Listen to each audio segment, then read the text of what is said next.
they too resonate with the vision of Atmanirbharta. The budget proposals for 21-22 rest on 6 pillars: health and well-being, physical and financial capital and infrastructure, inclusive development for aspirational India, reinvigorating human capital, innovation and R&D, and as 6th, minimum government and maximum governance. I now move to talking about the first pillar, health and well-being. Even at the outset, I would like to say that the investment on health infrastructure in this budget has increased substantially. Progressively, as institutions absorb more, we shall commit more. Taking a holistic approach to health, we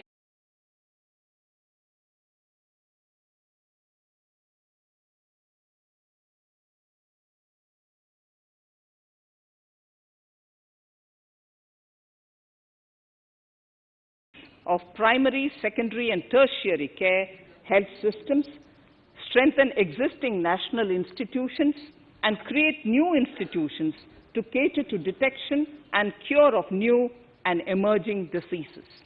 This will be in addition to the National Health Mission. The main interventions under the scheme are support for over 17,000 rural and 11,000 urban health and wellness centers, setting up integrated public health labs in all districts, and 3,382 block public health units in 11 states, establishing critical care hospital blocks in 602 districts and 12 central institutions, strengthening of National Center for Disease Control, its 5 regional branches and 20 metropolitan health surveillance units, expansion of the integrated health information portal to all states and UTs to connect all public health labs, operationalization of 17 new public health units, and strengthening of 33 existing public health units at points of entry, that is, at 32 airports, 11 seaports, and 7 land crossings, setting up of 15 health emergency operations centers and 2 mobile hospitals, and setting up of a National Institution for One Health, a regional research platform for WHO, World Health Organization, Southeast Asia Region Office, 9 biosafety level 3 laboratories, and 4 regional national institutes for virology. Nutrition. To strengthen nutritional content, delivery, outreach, and outcome, we will merge the Supplementary Nutrition Program and the Poshan Abhiyan and launch the Mission Poshan 2.0. We shall adopt an intensified strategy to improve nutritional outcomes across 112 aspirational districts. Universal coverage of water supply. The World Health Organization has repeatedly stressed the importance of clean water, sanitation, and clean environment as a prerequisite to achieving universal health. The Jal Jeevan Mission Urban will be launched. It aims at universal water supply in all 4,378 urban local bodies with 2.86 crores household tap connections, as well as liquid waste management in 500 Amrit cities. It will be implemented over 5 years with an outlay of 2,87,000 crores.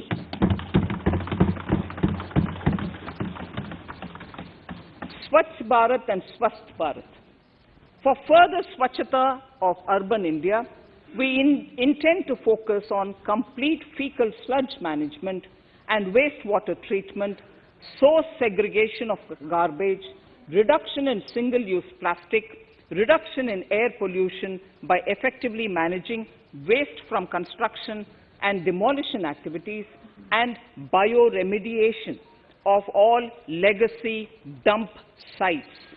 The Urban Swachh Bharat Mission 2.0 will be implemented with a total financial allocation of 1,41,678 crores over a period of 5 years from 2021. Clean air. To tackle the burgeoning problem of air pollution, I propose to provide an amount of 2,217 crores of rupees for 42 urban centers with a million-plus population in this budget. Scrapping policy. We are separately announcing, Honorable Speaker, a voluntary vehicle scrapping policy to phase out old and unfit vehicles. This will help in encouraging fuel-efficient, environment-friendly vehicles, thereby reducing vehicular pollution and oil import bills. Vehicles would undergo fitness tests in automated fitness centers after 20 years in case of personal vehicles and after 15 years in case of commercial vehicles. Details of the scheme will be separately shared by the ministry. Vaccines. The pneumococcal vaccine, a made-in-India product, is presently limited to only 5 states. It will be rolled out across the country. This will avert more than 50,000 child deaths annually. Honorable Speaker, I have provided 35,000 crores of rupees for COVID-19 vaccines in this year 21-22. I am committed to provide further funds if required.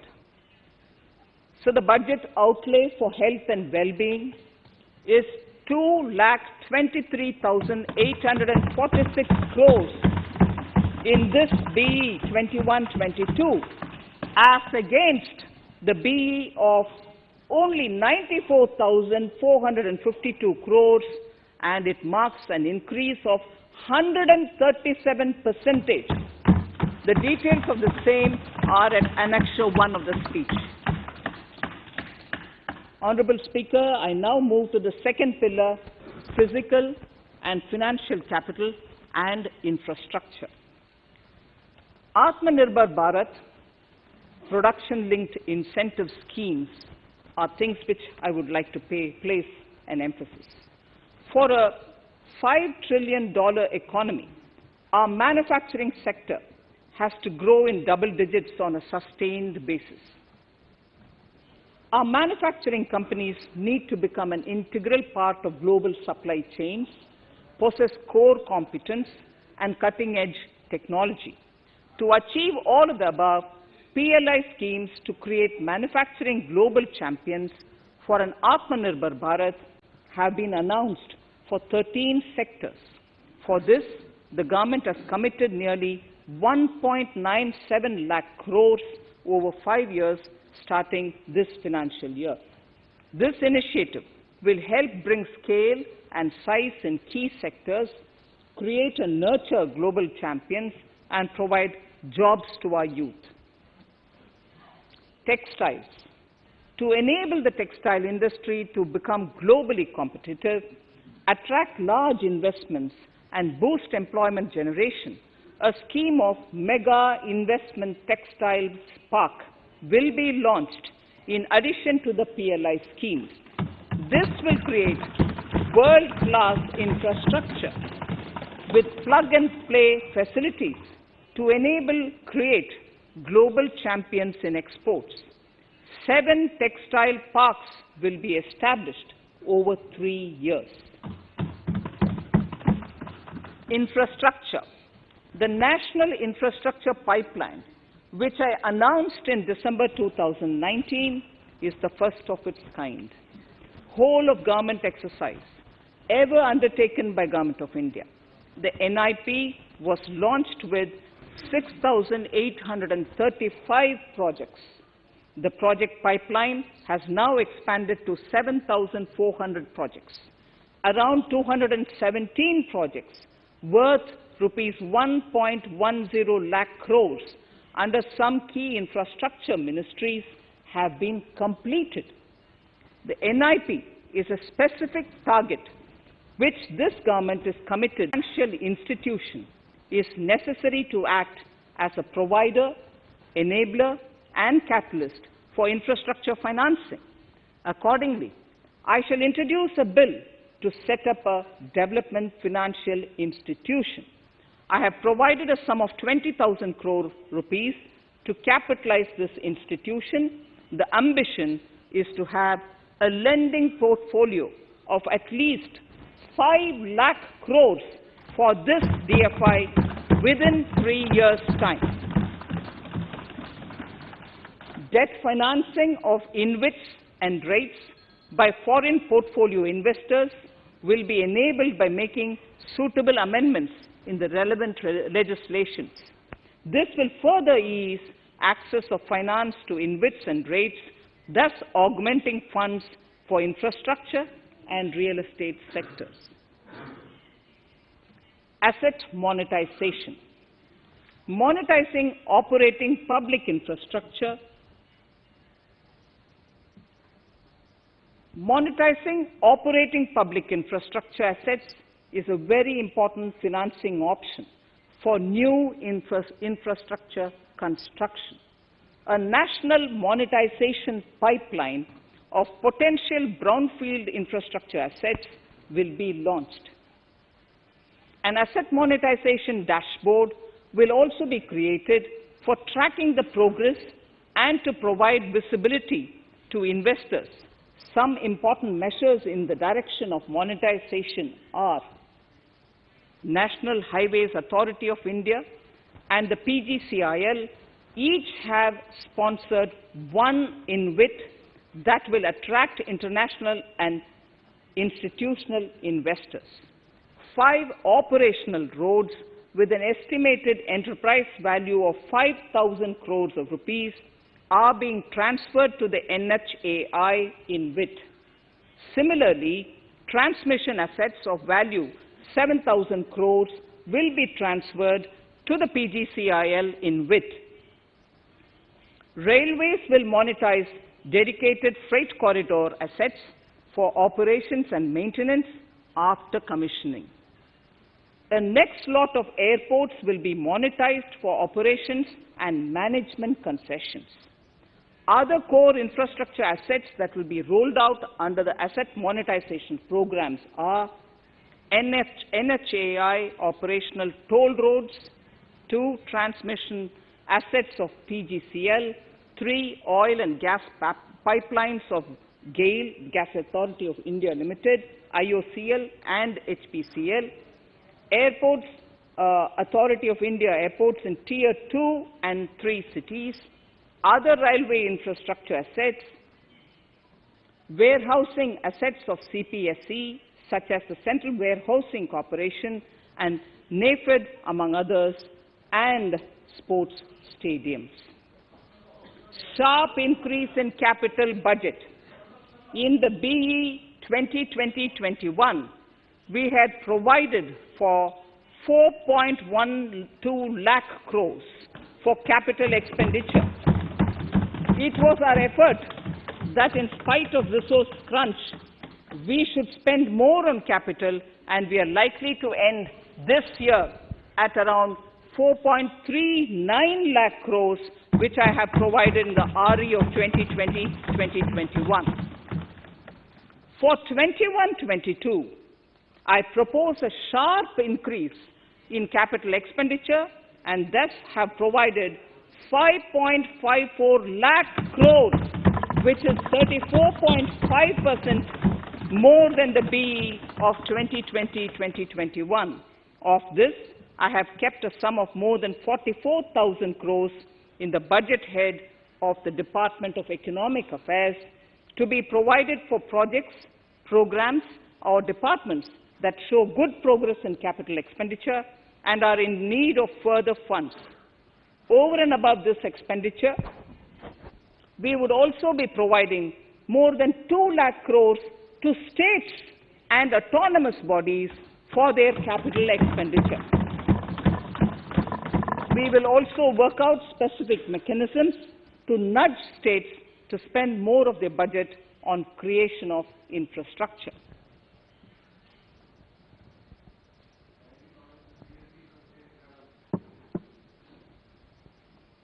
Roads and highways infrastructure.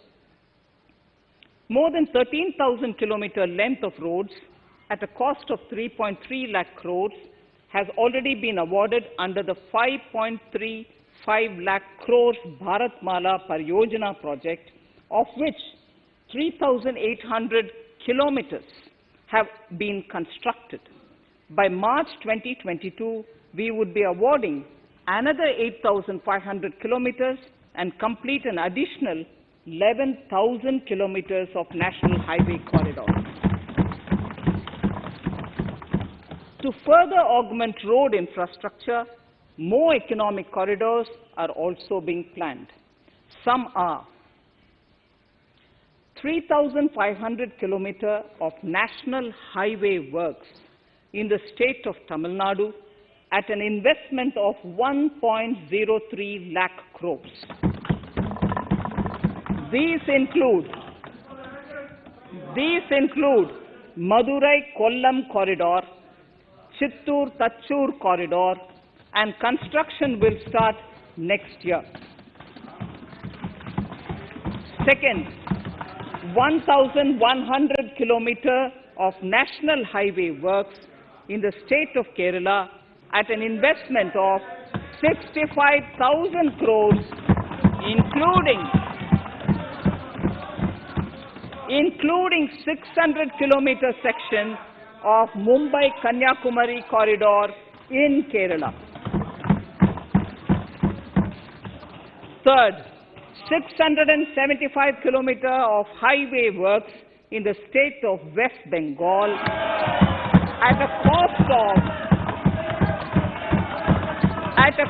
of 25,000 crores, including upgradation of existing road Kolkata-Siliguri.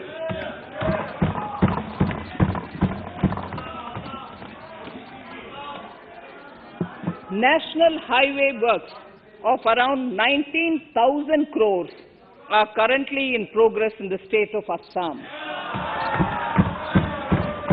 Further works of more than 34,000 crores covering more than 1,300 kilometers of national highways will be undertaken in the state in the coming 3 years. Some of the flagship corridors and other important projects that would see considerable activity in 2021-22 are in Annexure 2 to my speech. I am also providing an enhanced outlay of 1,18,101 lakh crores, 1,18,101 crores for Ministry of Road Transport and Highways, of which 1,08,230 crores is for capital, the highest ever provided. Railway infrastructure.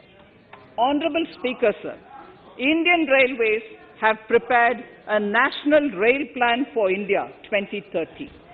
The plan is to create a future-ready railway system by 2030. Bringing down the logistic costs for an industry is at the core of our strategy to enable Make in India. It is expected that Western Dedicated Freight Corridor and Eastern Dedicated Freight Corridor will be commissioned by June 2022. The following additional initiatives are also proposed. The Sonnagar-Gomo sections, 263 kilometers of Eastern Dedicated Freight Corridor will be taken up in PPP mode in this year itself. Gomo-Dankuni section of 274.3 kilometers will be also taken up shortly in short succession. We will undertake future dedicated freight corridor projects, namely East Coast Corridor from Kharagpur to Vijayawada, East-West corridor from Bhusawal to Kharagpur to Dankuni, and North-South corridor from Itarsi to Vijayawada. Detailed project reports will be undertaken in the first phase. Broad gauge route kilometers, RKM as they refer to, electrified is expected to reach 46,000 kilometers, 46,000 RKM.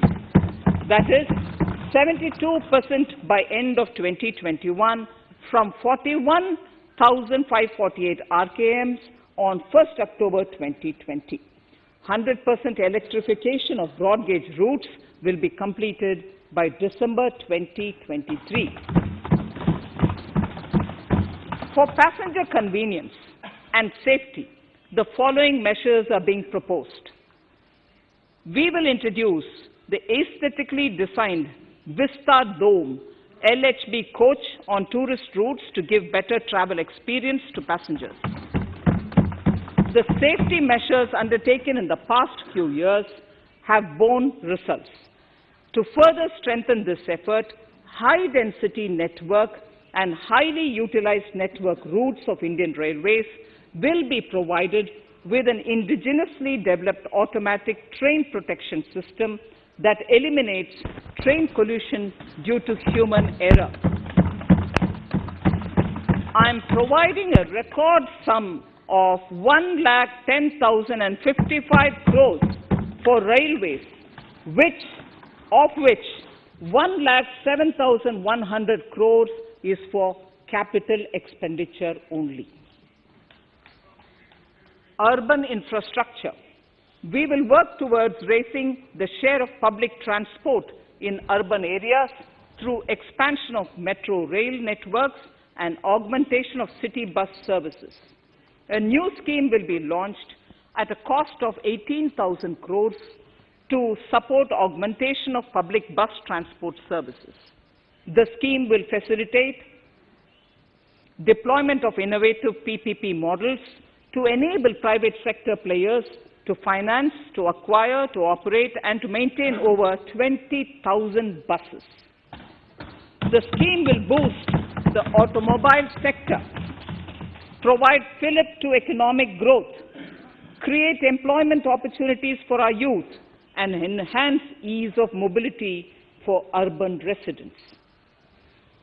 A total of 702 kilometers of conventional metro is operational, and another 1,016 kilometers of metro and RRTS is under construction in 27 cities.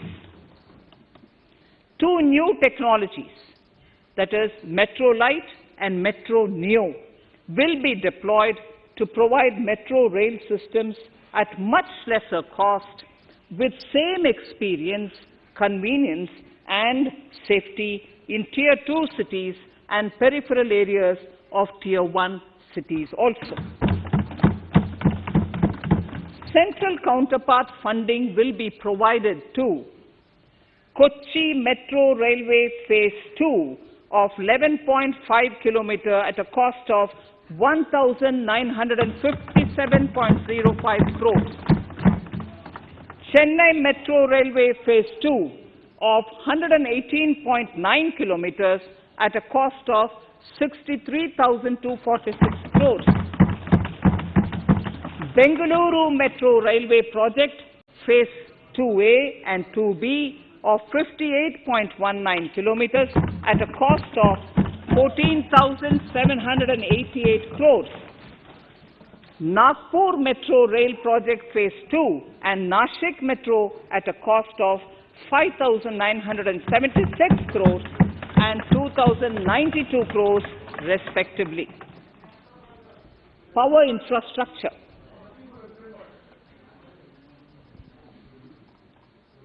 The past 6 years have seen a number of reforms and achievements in power sector. We have added 139 gigawatts of installed capacity, connected an additional 2.8 crore households, and added 1.41 lakh circuit kilometers of transmission lines. The distribution companies across the country are monopolies, either government or private. There is a need to provide choice to the consumers by promoting competition. A framework will be put in place to give consumers alternatives to choose from among more than one distribution companies. I read that sentence again. A framework will be put in place to give consumers alternatives to choose from among more than one distribution company. The viability of distribution companies is a serious concern. A revamped, reforms-based, result-linked power distribution sector scheme will be. It is now proposed to launch a hydrogen energy mission in 2021-22 for generating hydrogen from green power sources. Ports, shipping and waterways. Major ports will be moving from managing their operational services on their own to a model where a private partner will manage it for them. For the purpose,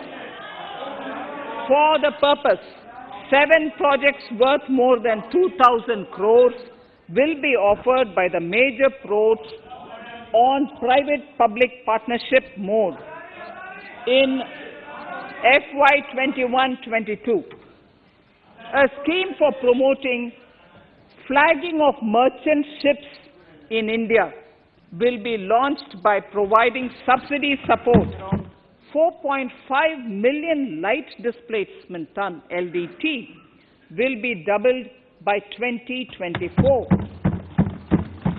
This is expected to generate an additional 1.5 lakh jobs for our youth. Petroleum and natural gas. Our government has kept fuel supplies running across the country without interruption during the COVID-19 lockdown period. Taking note of the crucial nature of the sector in people's lives, the following key initiatives are being announced. 1. Ujjwala scheme, which has benefited 8 crore households, will be extended to cover 1 crore more beneficiaries. We will add 100 more districts in next 3 years to the city gas distribution network.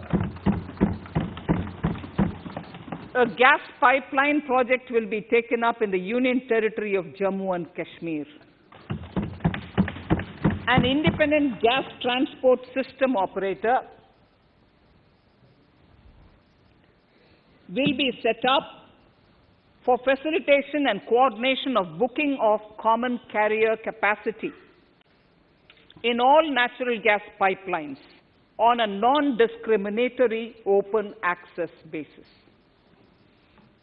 Financial capital.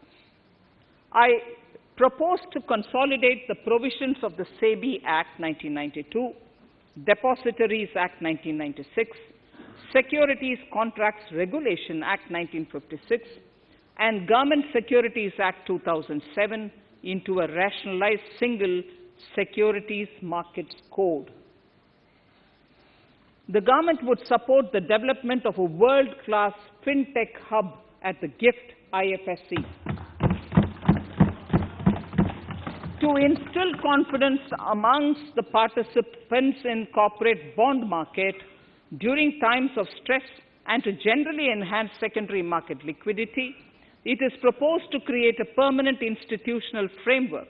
The proposed body would purchase investment-grade debt securities both in the stressed and normal times and help in the development of the bond market.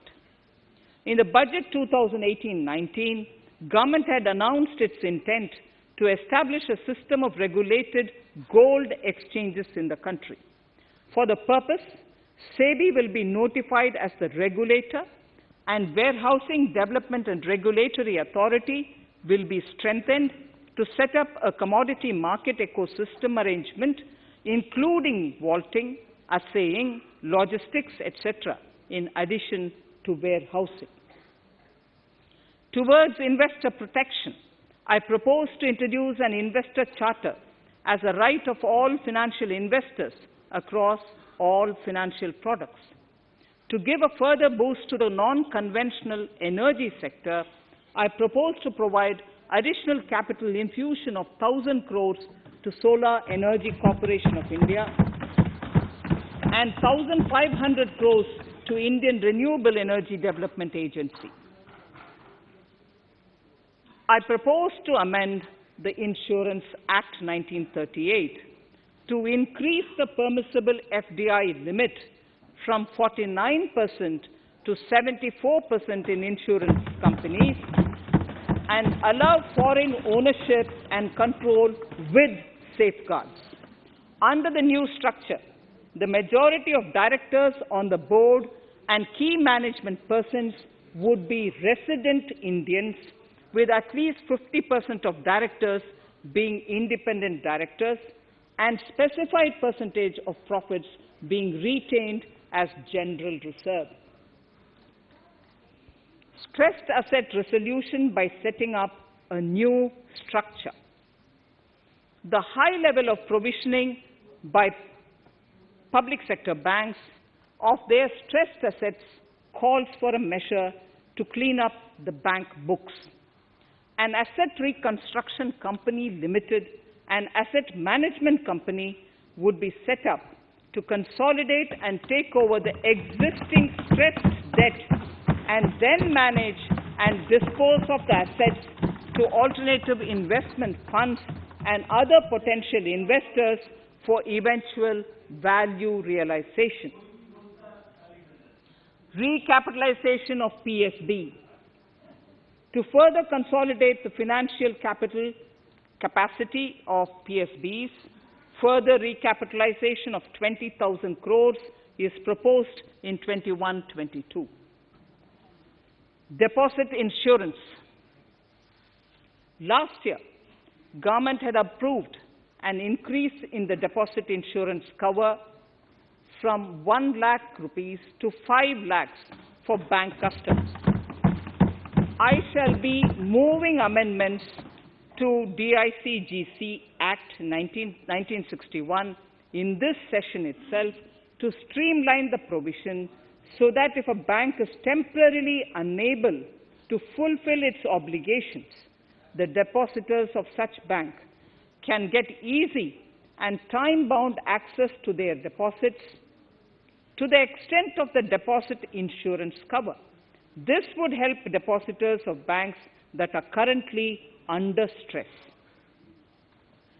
To improve credit discipline, while continuing to protect the interests of small borrowers, for NBFCs with minimum asset size of 100 crores, the minimum loan size eligible for debt recovery under the Securitization and Reconstruction of Financial Assets and Enforcement of Security Interests SARFAESI Act 2002, it is proposed to be reduced from the existing level of 50 lakhs to 20 lakhs. Company matters. The decriminalization of the procedural and technical compoundable offences under Companies Act 2013 is now complete. I now propose to take up decriminalization of the Limited Liability Partnerships Act 2008. Honourable Speaker, I propose to revise the definition under the Companies Act 2013 for small companies by increasing the threshold for paid-up capital from not exceeding 50 lakh to not exceeding 2 crores and turnover from not exceeding 2 crores to not exceeding 20 crores. This will benefit more than 2 lakh companies in easing their compliance requirements.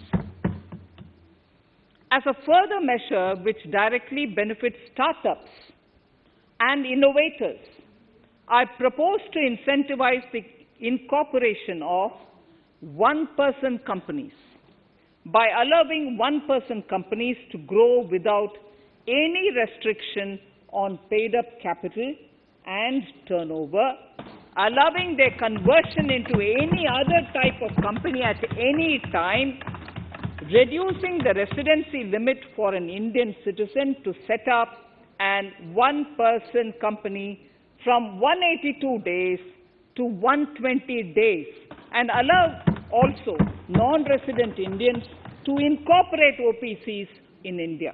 This will be a big boost for startups.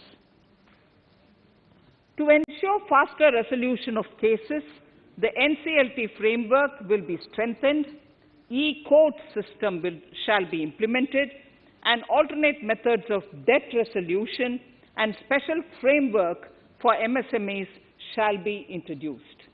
During the coming fiscal, we will be launching data analytics, artificial intelligence, machine learning driven MCA 2.1 version to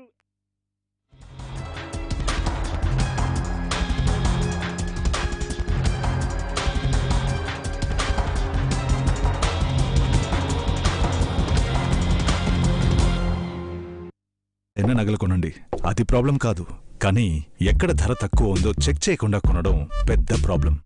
మీరు కష్టపడి సంపాదించిన డబ్బు గాలిలో కలిసినట్టు అవుతుంది.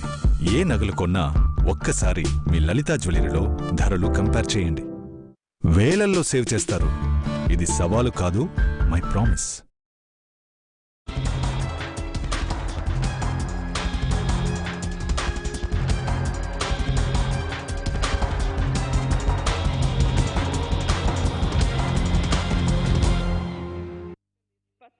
Limited, among others, would be completed in 21-22.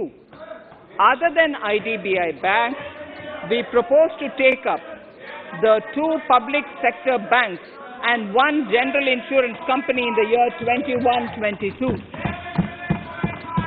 This would require legislative amendments, and I propose to introduce the amendments in this session itself. In 21-22, we would also bring the IPO of LIC, for which I am bringing the requisite amendments in this session itself. In the Atmanirbhar package, I had announced that we will come out with a policy of strategic disinvestment of public sector enterprises. I am happy to inform the House that the government has the government has approved the said policy. The policy provides a clear roadmap for disinvestment in all non-strategic and strategic sectors. We have kept 4 areas that are strategic, where bare minimum CPSEs will be maintained and rest privatized.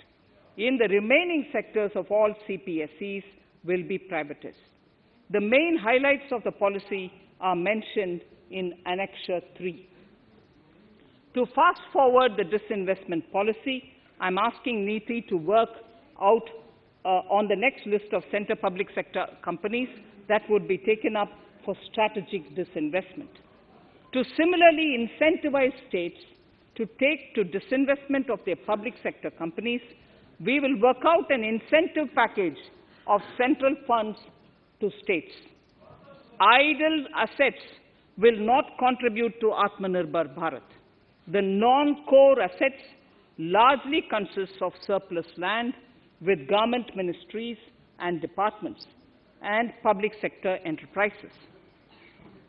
Monetizing of land can either be by way of direct sale or concession or by similar means.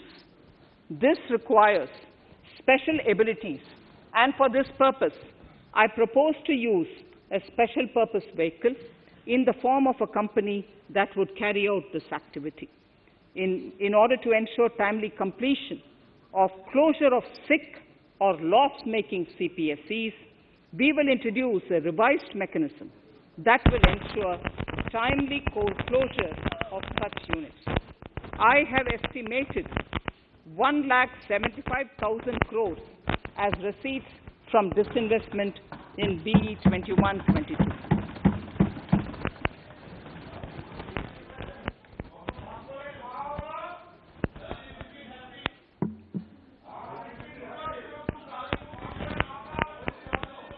government financial reforms.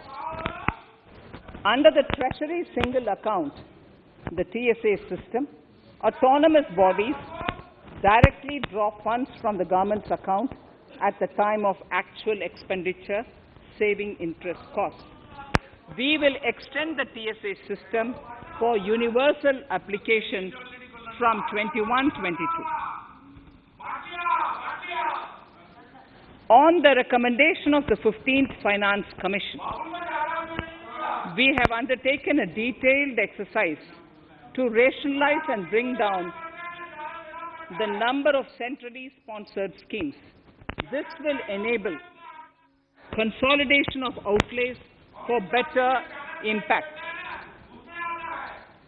The government is committed to the development of multi-state cooperatives and will provide all support to them. To further streamline the ease of doing business for cooperatives, I propose to set up a separate administrative structure for them. So the third pillar of Atmanirbhar Bharat, inclusive development for aspirational India. Honorable Speaker, sir, under this pillar, I will cover agriculture and allied sectors, farmers' welfare and rural India, migrant workers and labor, and financial inclusion. Agriculture. Our government is committed to the welfare of farmers. The MSP regime has undergone a sea change to assure price that is at least 1.5 times the cost of production across all commodities.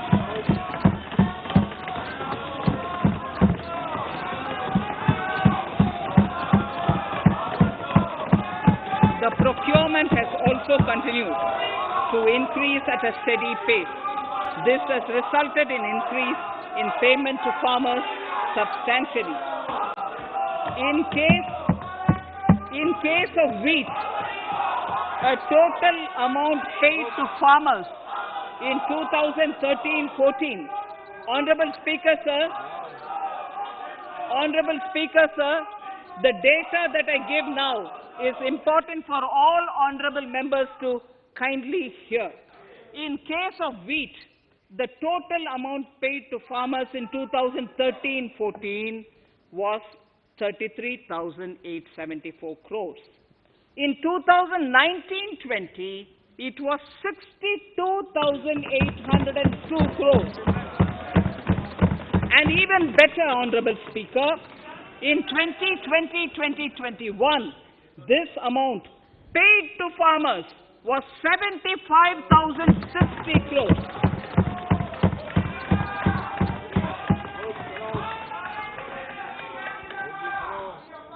Honorable Speaker, again an important fact, the number of wheat growing farmers that were benefited increased in 2020-21 to 43.36 lakhs compared to 35.57 lakhs in 2019-20. That much of an increase within 1 year. For paddy, again an important data. For paddy, the amount paid in 2013-14 was 63,928 crores. In 2019-20, this increased to 1,41,930 crores. Even better, in 2020-2021,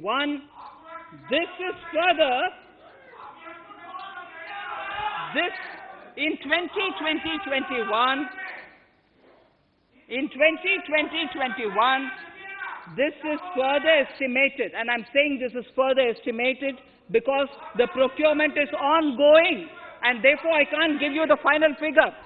This is further estimated to increase to 1,72,752 crores. The number of farmers benefited increased from 1.24 crores in 2019-20 to 1.46 54 crores in 2020-21. In the same way, Honorable Speaker, sir, in the case of pulses, the amount paid in 2013-14 was 236 crores.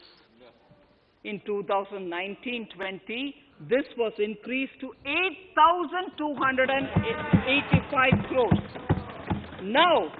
Now in 2021, it is at 10,530 crores. More than 40 times increase from 2013-14. The receipts to cotton farmers have seen a stupendous increase from 90 crores in 2013-14 to 25,974 crores I'm giving you data as of 27th January 2021. This is bound to increase. From 90 crores for cotton farmers in 2013-14 to 25,974 crores in 2021.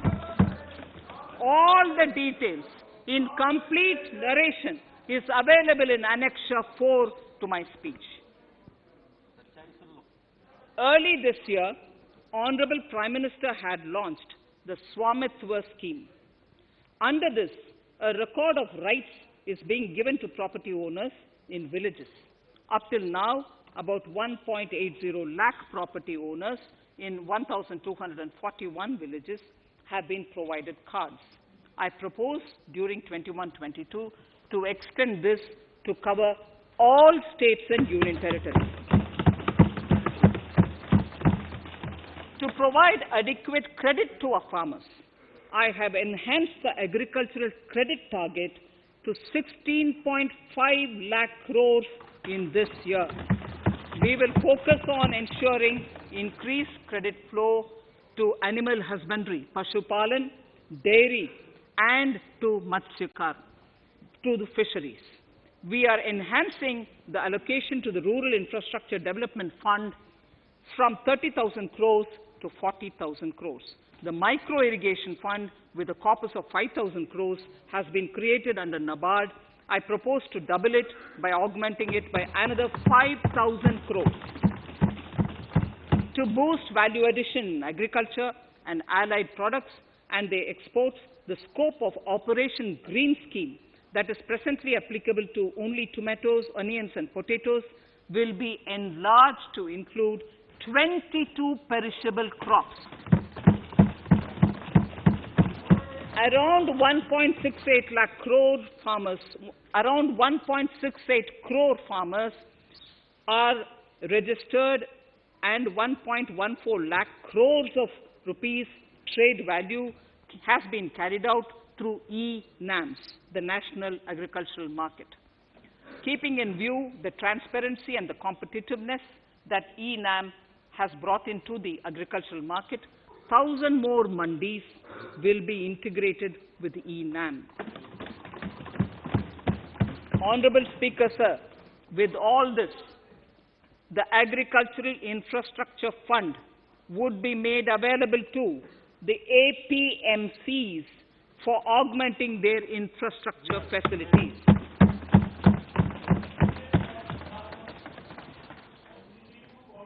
Fisheries. I'm proposing substantial investments in the development of modern fishing harbors and fish landing centers.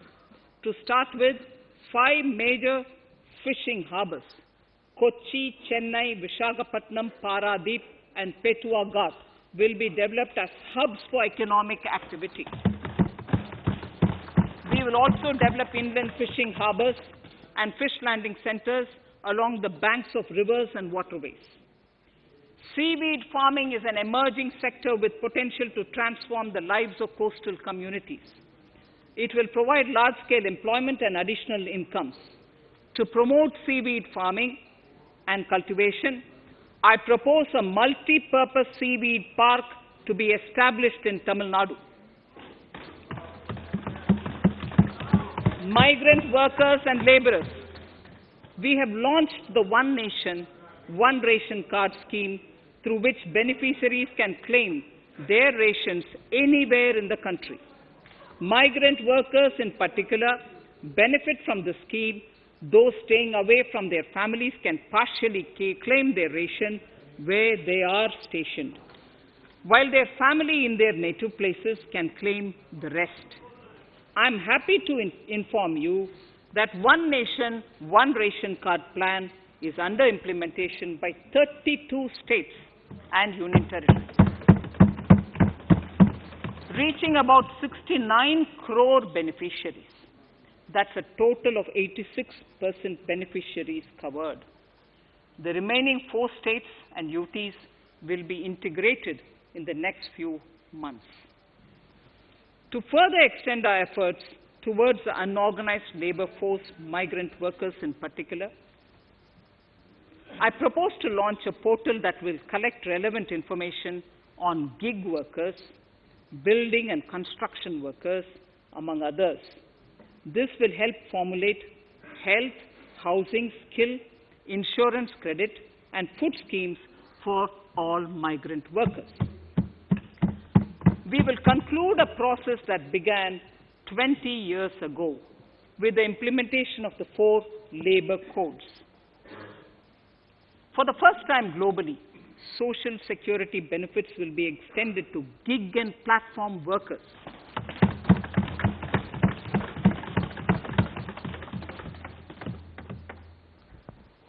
Minimum wages will apply to all categories of workers, and they will all be covered by the Employees State Insurance Corporation. Women will be allowed to work in all categories and also in the night shifts with adequate protection. At the same time, compliance burden on employers will be reduced with a single registration and licensing and online returns. Financial inclusion. To further facilitate credit flow under the scheme of Stand Up India for the scheduled castes and scheduled tribes and also women, I propose to reduce the margin money requirement from 25% to 15% only, and to also include loans for activities in allied sectors in allied activities in agriculture. We have taken a number of steps to support the MSME sector. In this budget, I have provided 15,700 crores to this sector, more than double of the last year's B. Honorable Speaker, sir, I now go to the 4th pillar, reinvigorating human capital. The national education policy announced recently has had good reception. In school education, more than 15,000 schools will be qualitatively strengthened to include all components of the national education policy. They shall emerge as exemplar schools in their regions, hand-holding and mentoring other schools to achieve the ideals of policy. 100 new Sainik schools will be set up in partnership with NGOs, private schools, and states. Higher education. In Budget 2019-20, I had mentioned about the setting up of a higher education commission in India. We would be introducing the legislation this year to implement the same. It will be an umbrella body having 4 separate vehicles for standard setting, accreditation, regulation, and funding. Many of our cities have various institutions, universities, and colleges supported by the Government of India. Hyderabad, for example, has about 40 major institutions. In 9 such cities, we will create a formal umbrella structure so that these institutions can have better synergy while also retaining their internal autonomy. A glue grant will be set aside for this purpose. For accessible higher education in Ladakh, I propose to set up a central university in Leh.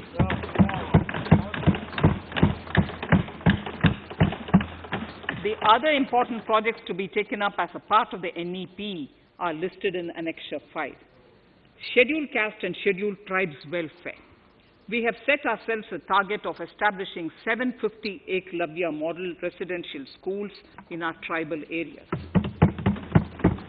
I propose to increase the unit cost of each such school from 20 crores, which is what it is now, to 38 crores, and for hilly and difficult areas to 48 crores.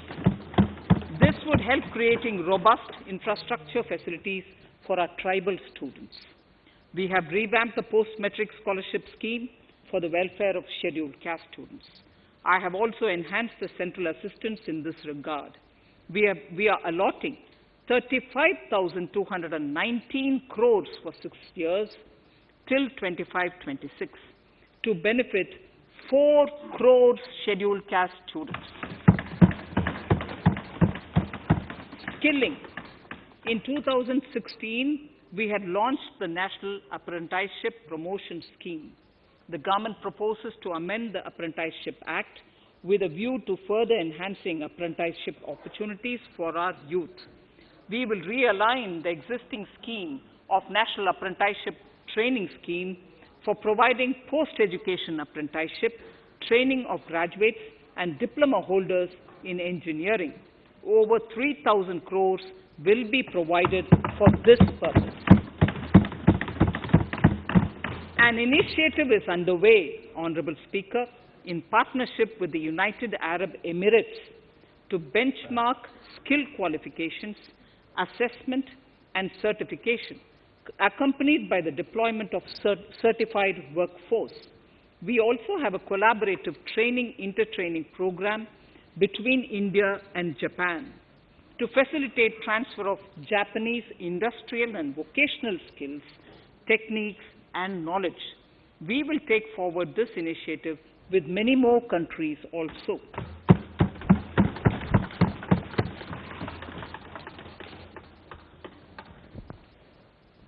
Innovation and R&D. In my budget speech of 2019, I had announced the National Research Foundation. We have now worked out the modalities, and the NRF outlay will be of 50,000 crores over 5 years. It will ensure that the overall research ecosystem in the country is strengthened with focus on identified national priority thrust areas. There has been a manifold increase.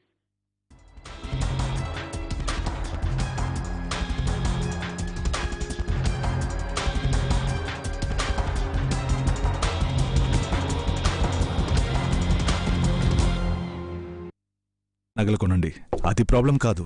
కానీ ఎక్కడ ధర తక్కువ ఉందో check చేయకుండా కొనడం పెద్ద problem.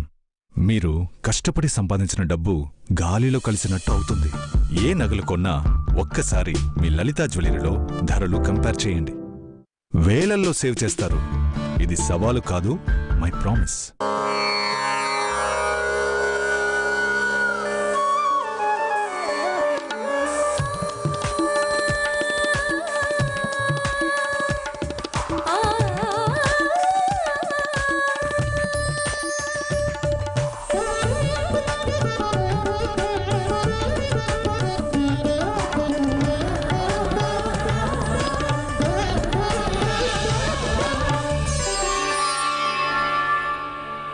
Lalitha జ్యువెలరీకి మిగతా నగలు being made available in major Indian languages.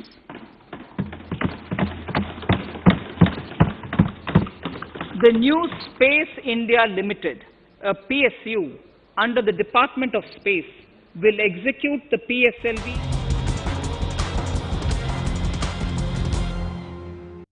In this realm, we will launch a deep ocean mission with a budget outlay of more than 4,000 crores over 5 years.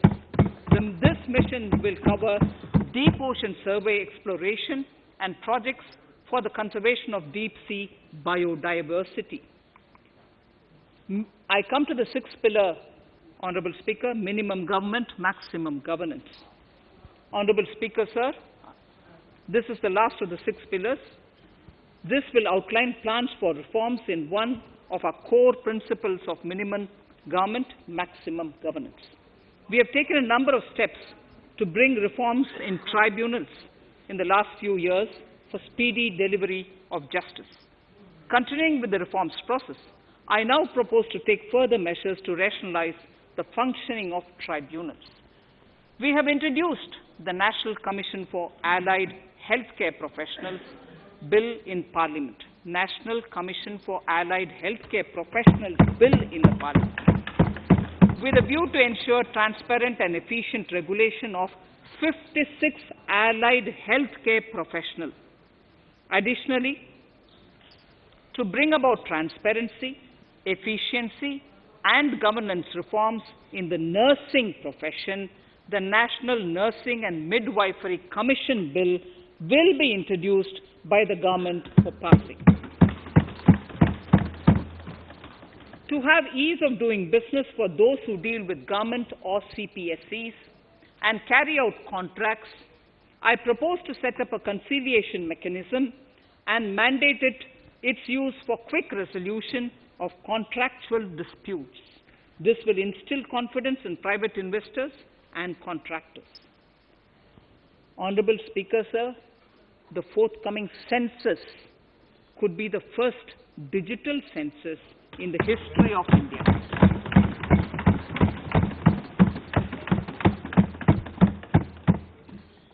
For this monumental milestone-marking task, I have allocated 3,768 crores in this year, 21-22. Honorable Speaker, Goa is celebrating the Diamond Jubilee year of the state's liberation from Portuguese rule. From the Government of India's side, I propose to grant 300 crores to the Government of Goa for the celebration. I propose to provide 1,000 crores for the welfare of tea workers, especially women and children in Assam and West Bengal. A special scheme will be devised for the same.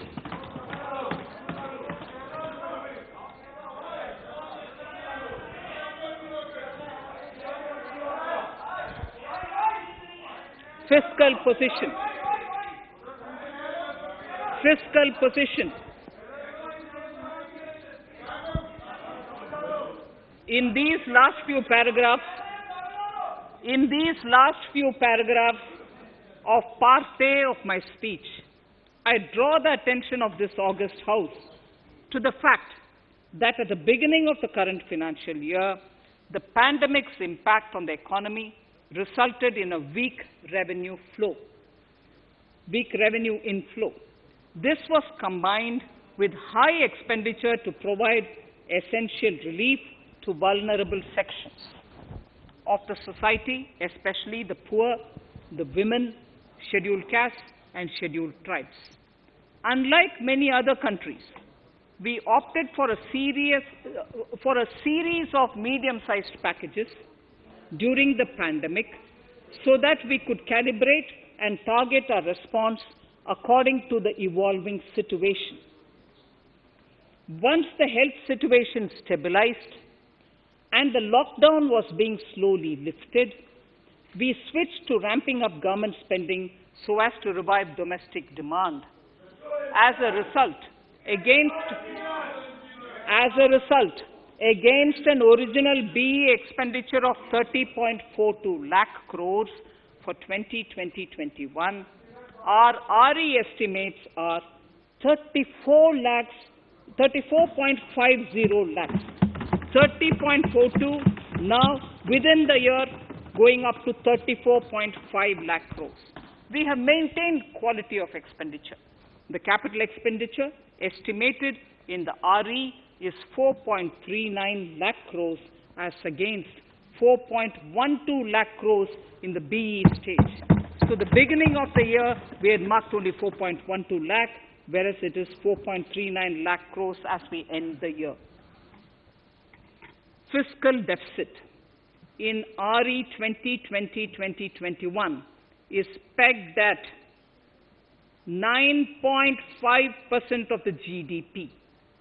Fiscal deficit in RE 2020 to 2021 is pegged at 9.5% of GDP. We have funded this through government borrowings, multilateral borrowings, small saving funds, and short-term borrowings. We would need another 80,000 crores, for which we would be approaching the market in these 2 months. We would be needing another 80,000 crores, for which we would be approaching the markets in these 2 months. To ensure that the economy is given the required push, our BE estimates for expenditure in 21-22 are 34.83 lakh crores.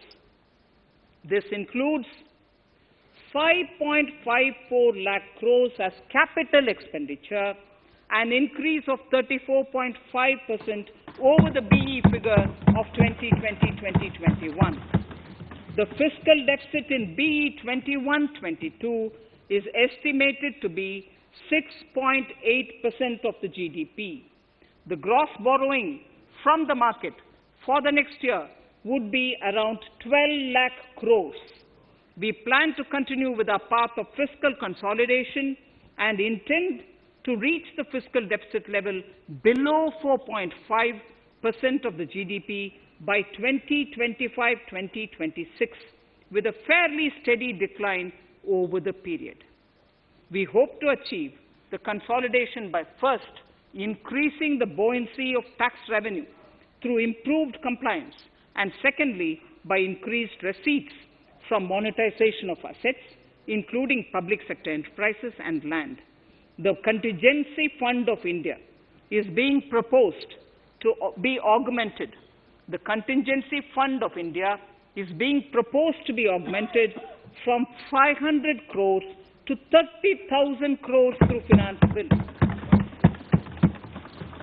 In accordance with the views of the 15th Finance Commission, we are allowing a normal ceiling of net borrowing for the states at 4% of GSDP for the year 21-22. A portion of this ceiling will be earmarked to be spent on incremental capital expenditure. Additional borrowing ceiling of 0.5% of the GSDP will also be provided, subject to conditions.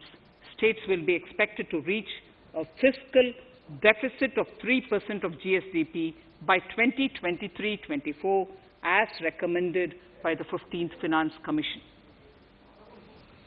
In the July 2019-20 budget, I introduced the Statement 27 on extra budgetary resources.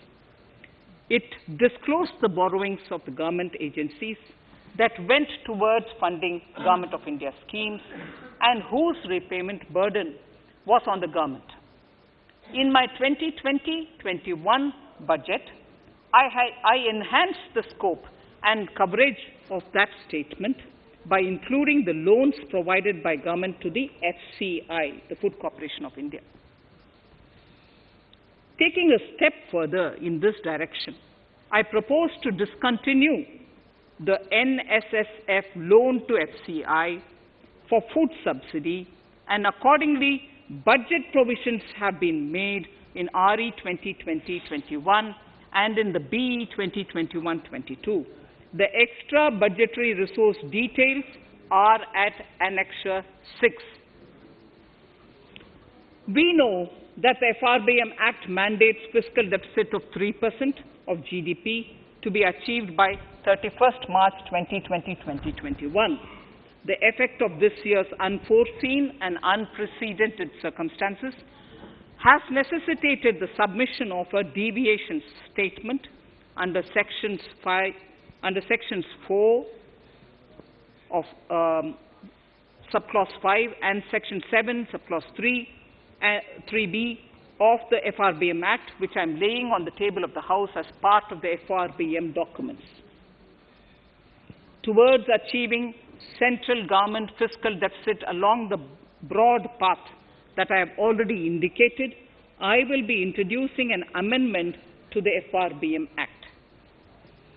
Honorable Speaker, on the 9th of December 2020, the 15th Finance Commission submitted its final report covering the period 2021 to 2026 to the Rashtrapati Ji. The government has laid the Commission's report along with the explanatory memorandum in the Parliament, retaining the vertical shares of the states at 41%. We recognize our commitment to fiscal federalism and propose, therefore, to adhere to this recommendation. Jammu and Kashmir in the 14th Finance Commission was entitled to get devolution being a state.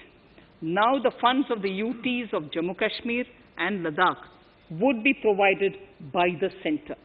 I have also provided on the Commission's recommendation 1,18,452 crores as revenue deficit grant to 17 states in 21-22 as against 74,340 crores to 14 states in 2020-21.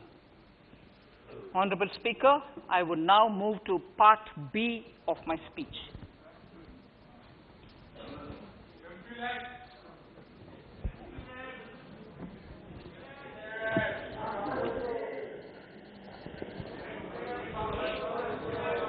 Honourable Speaker, the world is facing a serious challenge of the pandemic and its aftershock. In these trying times, when many economies are struggling to revive, our people and our industry have exhibited remarkable resilience. As I mentioned already, post-pandemic, a new world order seems to be emerging, one in which Asia is poised to occupy a prominent position, and India will have a leading role therein. In this scenario, our tax system has to be transparent, efficient, and should promote investments and employment in our country. At the same time, it should put minimum burden on our taxpayers. I borrow the words of Thiruvalluvar, the saint. Yetralum, Eatalum, Kathalum, Katha Vaguthalum, Nalla Valladarasu. A king or a ruler is the one who creates and acquires wealth, protects and distributes direct tax proposals. Keeping this in mind, the words of Thirukkural, our government in faceless assessment and faceless appeal, I now seek to take further steps to simplify the tax administration, ease compliance, and reduce litigation. Relief to senior citizens. I begin my direct tax proposals by offering my pranam to our senior citizens. Many of them, despite having foregone several basic necessities of their own, have strived to build our nation. Now in the 75th year of independence of our country, when we continue our endeavour with renewed vigour, we shall reduce compliance burden on our senior citizens who are 75 years of age and above. For senior citizens who only have pension and interest income, I propose exemption from filing their income tax returns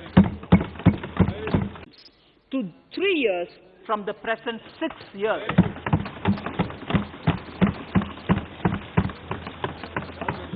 In serious tax evasion cases too, only where there is evidence of concealment of income of 50 lakh or more in a year. In serious tax evasion cases too, only where there is evidence of concealment of income of 50 lakh or more in a year can the assessment be reopened up to 10 years. Even this reopening can be done only after the approval of the Principal Chief Commissioner, the highest level of Income Tax Department. Setting up the Dispute Resolution Committee. Honourable Speaker, it has been the resolve of this government to reduce litigation, which mars the present taxation system. The government came out with the Direct Taxation Vivad Se Vishwas scheme to give taxpayers an opportunity to settle long-pending disputes and be relieved to further strain on their time and resources. The response from taxpayers has been the best ever, as over 110,000 taxpayers have already opted to settle tax disputes of over 85,000 crores under the scheme. To further reduce litigation for small taxpayers, I propose to constitute a dispute resolution committee for them, which will be faceless to ensure efficiency, transparency, and accountability. Anyone with a taxable income up to 50 lakh and disputed income up to 10 lakh shall be eligible to approach the committee. Faceless IT-AT. For ease of compliance and to reduce discretion, we are committed to make the taxation processes faceless. The government has already introduced faceless assessment and appeal this year. The next level of income tax appeal is the Income Tax Appellate Tribunal. I now propose to make this tribunal faceless. We shall establish a national faceless Income Tax Appellate Tribunal Center. All communication between the tribunal and the appellant shall be electronic. Where personal hearing is needed, it shall be done through video conferencing. Relaxations to NRI. When non-resident Indians return to India, they have issues with respect to their accrued incomes in their foreign retirement accounts. This is usually due to mismatch in taxation period. They also face difficulties in getting credit for Indian taxes in foreign jurisdictions. I propose to notify rules for removing their hardship of double taxation. Exemption from audit. Currently, if your turnover exceeds 1 crore, you have to get your accounts audited. In February 2020 budget, I had increased the limit for tax audit to 5 crores for those who carry out 95% of their transactions digitally. To further incentivize digital transactions and to reduce compliance burden, I propose to increase this limit for tax audit for such persons from 5 crores to 10 crores. Relief for dividend. In the previous budget, I had abolished the dividend distribution tax in order to incentivize investment. Dividend was made taxable in the hands of shareholders. Now, in order to provide ease of compliance, I propose to make dividend payment to rate and InvIT exempt from TDS. Further, as the amount of dividend income cannot be estimated correctly by the shareholders for paying advance tax, I propose to provide that advance tax liability on dividend income shall arise only after the declaration or payment of dividend. Also, for the foreign portfolio investors, I propose to enable deduction of tax on dividend income at lower treaty rate. Attracting foreign investment into infrastructure sector.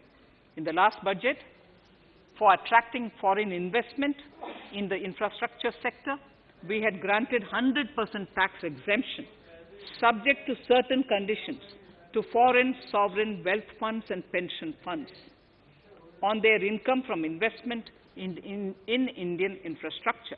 We have noticed that few of such funds are facing difficulties in meeting some of the conditions. In order to ensure that a large number of funds invest in India, I propose to relax some of these conditions relating to prohibition on private funding, restriction on commercial activities, and direct investment in infrastructure. In order to allow funding of infrastructure by issue of zero-coupon bonds, I propose to make notified infrastructure debt funds eligible to raise funds by issuing tax-efficient zero-coupon bonds. Affordable housing.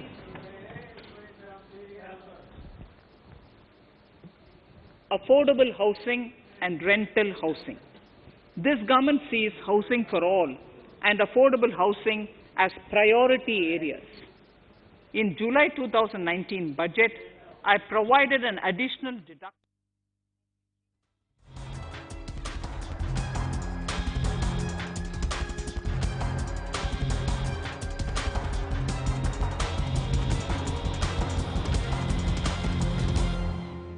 అది problem కాదు, కానీ ఎక్కడ ధర తక్కువ ఉందో check చేయకుండా కొనడం పెద్ద problem.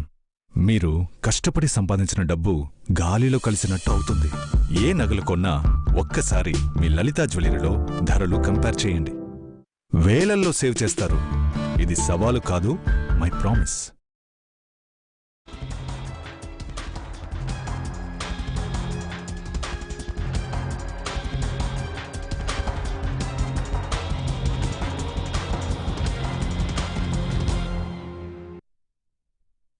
Committed to promote supply of affordable rental housing for migrant workers.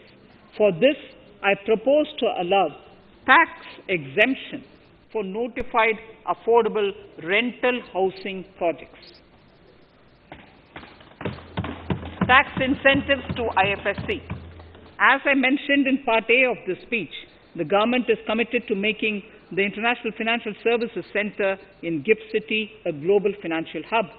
In addition to the tax incentives already provided, I propose to include, among others, tax holiday for capital gains for aircraft leasing companies, tax exemption for aircraft lease rentals paid to foreign lessors, tax incentive for relocating foreign funds in the IFSC, and to allow tax exemption to the investment division of foreign banks located in the IFSC. Pre-filling of returns. Honorable Speaker, in order to ease compliance for the taxpayer, details of salary income, tax payments, TDS, etc. already come pre-filled in income tax returns. To further ease filing of returns, details of capital gains from listed securities, dividend income, and interest from banks, post office, etc. will also be now pre-filled. Relief to small trusts. We hope to reduce compliance burden on small charitable trusts running educational institutions and hospitals. So far, there is a blanket exemption to such entities whose annual receipt does not exceed 1 crore of rupees. I now propose to increase this amount to 5 crores.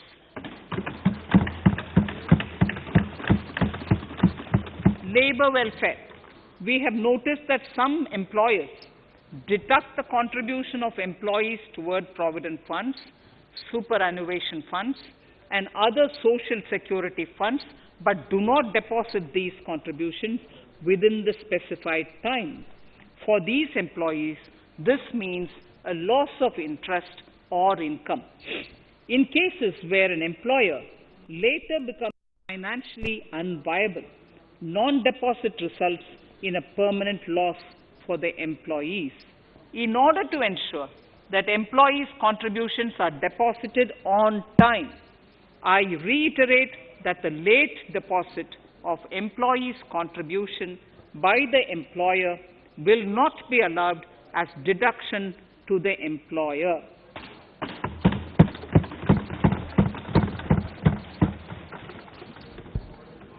Incentives for startups.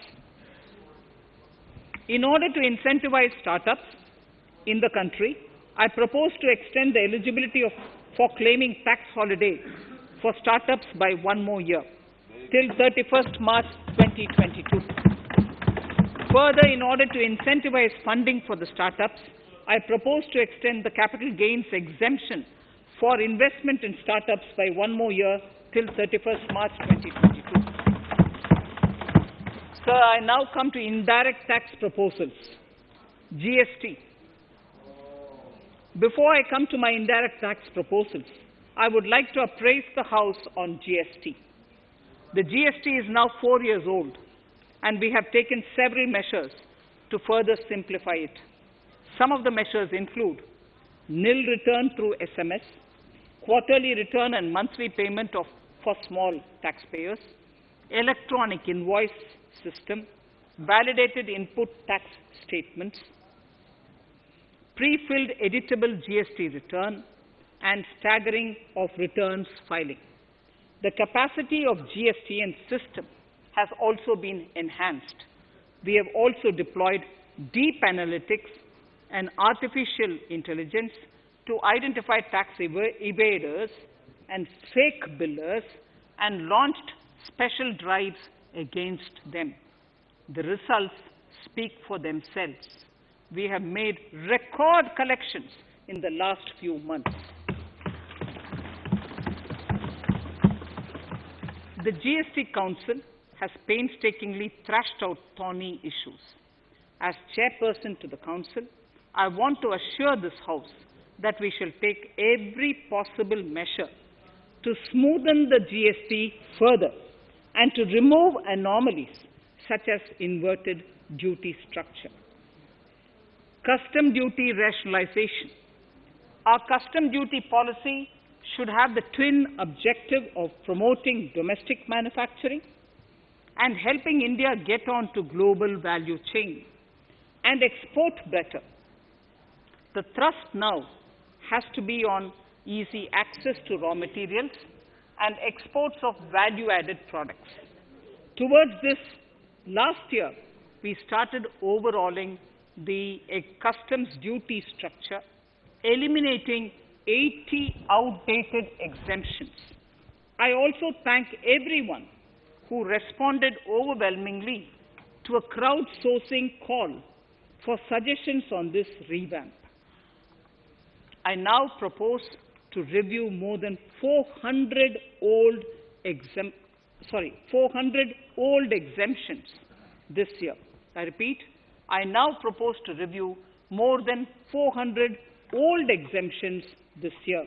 We will conduct this through extensive consultations, and from 1st October 2021, we will put in place a revised customs duty structure free of distortions.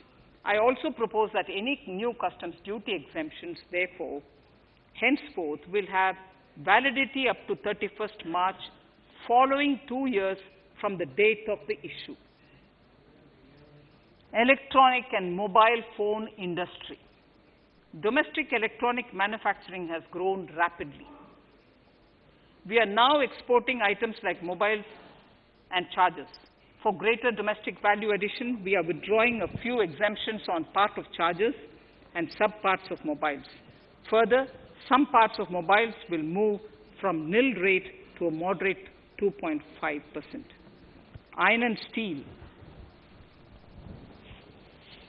MSMEs and other user industries have been severely hit by a recent sharp rise in iron and steel prices. Therefore, we are reducing customs duty uniformly to 7.5% on semis, flats, and long products of non-alloy, alloy, and stainless steels.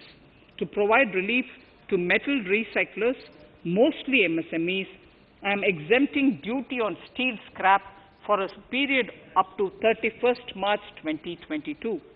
Further, I am also revoking ADD and CVD on certain steel products. Also, to provide relief to copper recyclers, I am reducing duty on copper scrap from 5% to 2.5%. Textiles. The textile sector generates employment and contributes significantly to the economy. There is a need to rationalize duties on raw material inputs to man-made textiles. We are now bringing nylon chain on par with polyester and other man-made fibers. We are uniformly reducing the BCD rates on caprolactam, nylon chips, nylon fiber, and yarn to 5%. This will help the textile industry, MSMEs, and also overall exports. Chemicals. We have calibrated customs duty rates on chemicals to encourage domestic value addition and to remove inversions. Apart from other items, we are reducing customs duty on naphtha to 2.5% to correct inversion. Gold and silver presently attract a basic customs duty of 12.5%. Since the duty was raised from 10% in July 19, prices of precious metals have risen sharply. To bring it closer to previous levels, we are rationalizing customs duty on gold and silver. Renewable energy. In Part A, we have already acknowledged that solar energy has huge promise for India.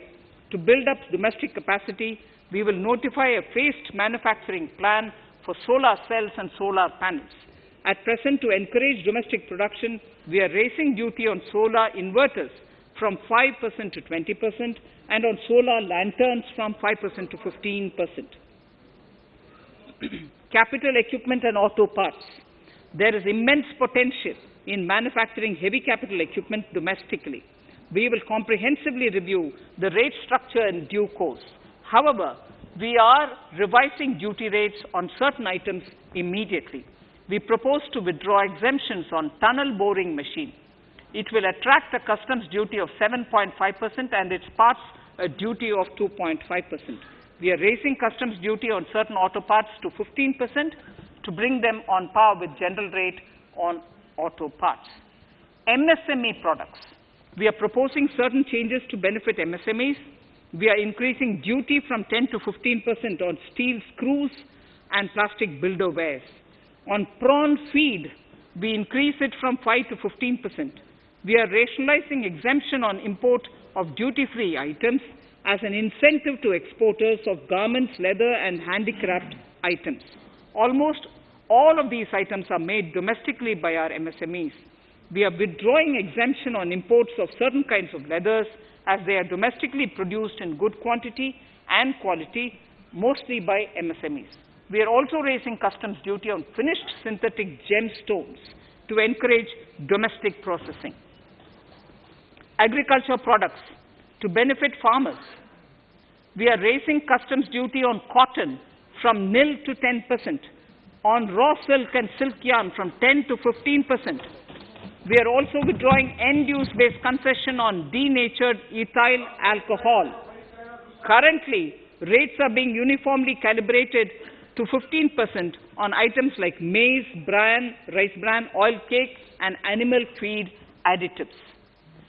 There is an immediate need to improve agricultural infrastructure so that we produce more while also conserving and processing agricultural output efficiently. This will ensure enhanced remuneration for our farmers. To earmark resources for this purpose, I propose an agricultural infrastructure and development cess on a small number of items. However, while applying this cess, we have taken care not to put additional burden on consumers on most items. Rationalization of procedures and easing of compliance. For their judicious application, we propose certain changes in the provisioning related to ADD, anti-dumping duty, and CVD, countervailing duty levies. To complete customs investigation, we are prescribing definite timelines. In 2020, we rolled out the Turant Customs Initiative, which brought in faceless, paperless, and contactless customs measures. With effect from September 2020, we have implemented a new procedure for administration of rules of origin. This has helped in putting a check on misuse of FTAs. The specific details of direct and indirect tax changes proposed are listed in the annexure to my speech. Honorable Speaker, sir, with these words, I commend the budget to this august House. Thank you.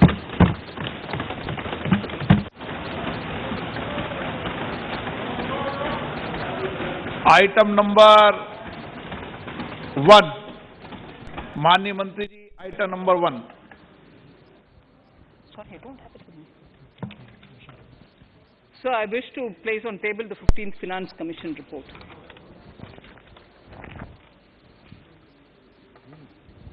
Item number 3, माननीय मंत्री जी.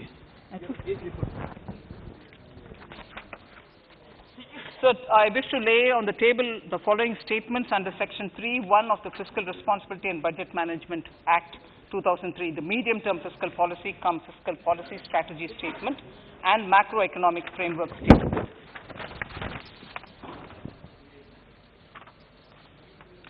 Item number 4. So I wish to seek your permission to move for leave to introduce the Finance Bill 2021. प्रश्न ये कि विधेयक को पुनर्स्थापित करने की अनुमति प्रदान की जाए. जो सदस्य इसके पक्ष में हाँ कहें, जो सदस्य इसके विरोध में ना कहें, मेरे विचार में निर्णय हाँ वालों के पक्ष में हुआ, हाँ वालों के पक्ष हुआ। माननीय मंत्री जी विधेयक को So I wish to स्थापित करें। introduce the bill. Shri Prahlad Joshi ji. With your permission, I rise to present the 18th report of Business Advisory Committee. माननीय सदस्यगण, माननीय वित्त मंत्री जी के बजट भाषण की प्रतियां प्रकाशक पलक पर उपलब्ध है। सदस्य अपनी प्रति प्रकाशन पलक से प्राप्त कर